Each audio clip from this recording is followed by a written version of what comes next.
In case you missed it, Hogwarts Legacy is getting its summer update. This has been talked about for a while. They've tried to not walk it back. They've tried to couch expectations. Like they don't want people to expect this to just all of a sudden introduce like Quidditch and oh, there's a new land. Like this is not an expansion. This isn't a second game.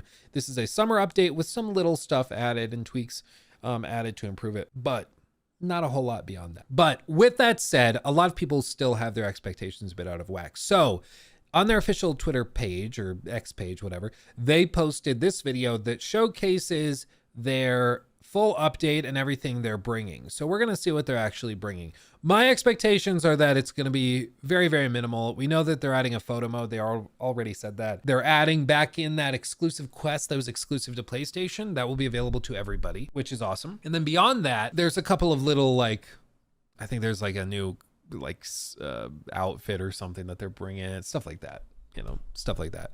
Nothing crazy. My one bucket list item that I would like to have is the ability post game to change the season. I'm guessing if that were in this, I haven't heard about it. Makes me think that probably it's not in this update, which is a bummer. You can still do it with mods, but it's just frustrating that you play through the whole game and then you're just locked into whatever season, like summer or spring. And I'm somebody that really likes playing Hogwarts Legacy, like the winter sections. Like there are snowmen decorating the map that throw snowballs at each other, like, or at the player, or the fall section when all the leaves turn red and it's just extra beautiful. As of right now, if you're playing normally or on console, you're just kind of screwed. But on PC, you can mod it and change it. But beyond that, I don't know. There's not many options. So let's see what they're actually bringing to the table. Hi everyone, I'm Chandler Wood, Community Manager here at Avalanche Software, and it is good to be back again speaking with our community. I'm here to walk you through everything in the free summer 2024 update for Hogwarts Legacy. Our headlining feature, Photo Mode, is now available in Hogwarts Legacy. Be your own Andrew Corum and capture screenshots of your favorite characters, moments, and locations with a huge variety of tools to customize your shot, including basic camera features like my two favorite fields, depth of field and field of view. You can adjust exposure and contrast, tilt the camera, zoom in and out, and apply a variety of filters and frames. There are filters for Gryffindors and Hufflepuffs and Ravenclaws and Slytherins, and filters for those who love Sebastian and Poppy and Natty and Amit. You can make your shot look like the Deathly Hallows mission and apply frames of fog and flue flames and parchment, and add the game's logo or house crest. Now, what if you want a serene view, but Seb is getting in the way while moping about the fact that he can't cure Anne? Well, you can hide NPCs, or even your own character. That's cool. I mean, I'm not somebody that spends a lot of time in photo mode. I might hop in it to like set something up for a thumbnail or something, but I don't really mess with it too much. But I'm not seeing any toggles for season or anything in here. They don't ruin the perfect shot. It's like photo mode's own little invisibility cloak. Got the perfect angle of a hippogriff soaring above the water, but wish it was sunset? You won't need a time turner to change the time of day. And you can even blanket the ground with snow by adjusting the Oh, wait, there it is. Okay. Now, can you change it for gameplay or only for photo mode? That's the other question. Because I would more prefer for gameplay, but they're showing you can actually tweak it in the engine, but whether you can tweak it in gameplay is what I want to know. Season. Note that changing the season and time of day are only available in photo mode. God damn it. Okay. It's okay. It's okay. We'll be okay. And any changes will revert once you exit. It's like a pensive memory. Nothing you do inside photo mode will change the game outside photo mode. And with custom poses in photo mode, your character can finally... Okay, to be clear, Chandler, baby, I'm not upset with you. I'm not upset with you. If you don't know Chandler, he's the community manager over there. I think he is responsible for a lot of the excitement around the game leading up to its launch. He's done an amazing job. I think he deserves all the credit in the world. He's done a fantastic job of building up the game and helping it be successful, even in the face of all of those like cancellations and everything they were trying to do. But that being said, I appreciate the fact that he pops in and specifically says, it does not affect gameplay. Do not think it will. Don't get it twisted. This is just in photo mode. I'm glad you're being transparent because that just lets us down now so we can go into the update with balanced expectations. That works way better than when people like know the fans aren't going to be too thrilled about a revelation and then they just kind of beat around the bush for 6 months. So I appreciate this. I appreciate him just being honest. I'm still disappointed because it seems like they've done the hard work to get it working, but I guess it's a different thing to get it in gameplay. All I'm asking is after the credits roll, being able to change the season. That's all I would like, but whatever. And with custom poses in photo mode, your character can finally sit. You did ask us to put sitting in the game. We've all done it. Spent talent points on something we didn't mean to. Why did I invest in Avada Kedavra Mastery? I'm a good person, right? Avada Kedavra! With the summer 2024 update, you can reset your talent points right from the field guide. Either completely respec your build to experiment with different ways of playing, or manually undo those individual points you spent on talents that just don't fit into your playstyle. Stealth, am I right? Love it. It'll cost you 200 gold per talent point, however, so be mindful when determining what you want to excel in. And I think that's just to keep it from totally breaking. So I can appreciate that. Want to have your very own shop in Hogsmeade? Well, it's gonna take a little more than just galleons to acquire this spooky storefront. The previously exclusive Haunted Hogsmeade shop quest and its associated rewards, including the shop itself and a dapper shopkeeper's outfit to go with it, are now available on all platforms. To start the quest, look for Penny the House Elf sweeping outside the shop in Hogsmeade shortly after winter begins. I'm glad this is here now in the game because everybody says that's the best quest in the game. And I can kind of attest to that. As outside of main quest stuff, it's the best side quest in the game, like full stop. And it sucks that it was exclusive to PlayStation for so long. I just hate console exclusivity. I hate like locking cool quests behind paywalls. I just hate that stuff in general. And I'm glad it's coming to the game now. I wish it never were stripped away, but you know, better late than never, I guess. There's that. Why not just add it?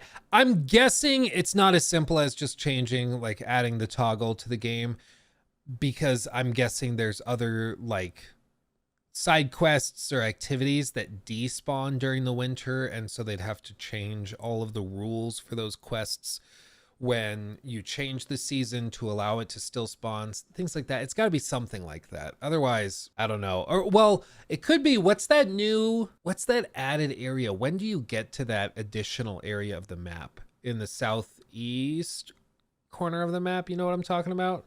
Along the coast? Do you get there after winter? I think you do. So maybe it's just that they don't have that part of the map winterized. I haven't tested it with the mod though, but if they added it in photo mode, it should work everywhere. So I don't know. I'm trying to think of a reason why they couldn't get it working, but I just genuinely don't know. You did your waiting, 1.5 years of it. As a thank you to all of our players for your support and patience, the brand new, or is it old, Azkaban coat and Azkaban prisoner's outfit are free for everyone. Just log into the game to cosplay as someone escaped from possibly the most horrifying place in the entire Wizarding world. We're also finally releasing the taped up spectacles we showed off in our Easter egg video. Sorry about the mix-up. Apparently those have been locked away in a closet under the stairs until now. But that's not all. We're also giving everyone the previously exclusive Onyx Hippogriff mount and Felix Felicis potion recipe. And one other new thing, exclusive Onyx Hippogriff mount potion? And Felix Felicis. Enhances the drinker's chance of success in their endeavor, specifically by revealing locations of large loot chests on the minimap for one in-game day. Yeah, that's one of those things that's like straight up gameplay affecting. It's less important in a single player game because it's like, okay, you just did something that will make the game more easy and streamlined. You don't have to try as hard, but whatever, you know. This potion recipe. And one other new thing. You won't need to head over to Spintwitch's Sporting Needs to get the new Lavender Borealis broom, but maybe go visit Albie Weeks anyway. He seems lonely. And that's your Hogwarts Legacy Summer 2024 update. Available June 6th on PS5, PS4, Xbox Series X and S, Xbox One, PC, and Nintendo Switch. Head back to Hogwarts and start capturing. So I think with all this, we are anxiously awaiting, you know, news of whatever's coming next. I think it's going to be a handful of years before we see much of anything from them again. You better believe Warner Brothers is just writing them a blank check. I hope they don't force them into more live service crap or anything like that. I hope they understand that, like, okay, what you guys did was very special. We're going to let you just do whatever you want to do because you clearly have something figured out. Yeah, there's no expectation for DLC. They don't seemingly want to do DLC or expansions. They don't want to do anything like that. The game is what it is, and they're moving on to the next thing. Next thing, probably whatever the sequel to this is. Now, I've told you guys about this before, but I have wanted to find out if they're going to push into the live service space. So what I did was I very sneakily signed up using a burner email account. And I signed up for email alerts for Warner Brothers Avalanche job postings whenever they have availability. So whenever they post a job, I get an email about it asking me to apply. Because it's a burner email, even if they knew that it was me, or even if they knew I had done this, which I'm sure they can, I mean, they'll see if anybody there sees this video, they can see it, but it's with, an anonymized name. So they can't really kick me from the list. But why I did that was just because I want to be able to see if they make a job posting of like looking for a live service content manager, looking for somebody with experience in battle pass management. Like I want to know if any of those jobs get posted and if they're looking to hire anybody like that. And so far, nobody has been hired or no jobs have been posted with that type of thing. The only stuff I've seen are like occasional job postings for programmers and a crap ton of character artists. Probably 80% of their job postings are for character artists. So that to me indicates they're probably relatively early on in production with it. They've spent the last year or so working their butts off to get the game running on like Switch and PS4 and Xbox One. That was a big push for them to get the game running on those platforms. And now that they've actually done it, it seems like they're moving on now fully to whatever the next thing is. And they're designing characters, doing stuff like that, which is really, really cool. So that being said, I'm optimistic. I think Hogwarts Legacy is a really solid game. It's like, your quintessential 8 out of 10 on a critical scale, because it's got a lot of outdated mechanics. It didn't run that great at launch. There's quirks with it. But if you're a Harry Potter fan, it's probably +1 to +2. Like it was probably your highlight of the year last year. If you're a big Harry Potter fan, just because it allowed you to explore Hogwarts Castle in a way you never thought possible before. The sequel's got a big job because like this game already sort of fulfilled that fantasy of being a student a fair bit. And now they've got to figure out, well, what's the next step? Like, how could we raise the stakes even more? And I think they, probably do it by allowing you to travel to Diagon Alley and the Ministry and stuff like that. But then the question is, okay, well, is it still an open world game? Do they just revamp the map from the first game? Like, what does that look like? But this is the thing. These guys have been thinking about what that next game is supposed to be, not just for the last year, but also for the years before that when they were building Hogwarts Legacy and like, oh, I wish we could do this, but we can't. We have to focus on this game first, and then we'll do that in the next game. So they've got lots of ideas, I'm sure. And we just have to wait to see what that is.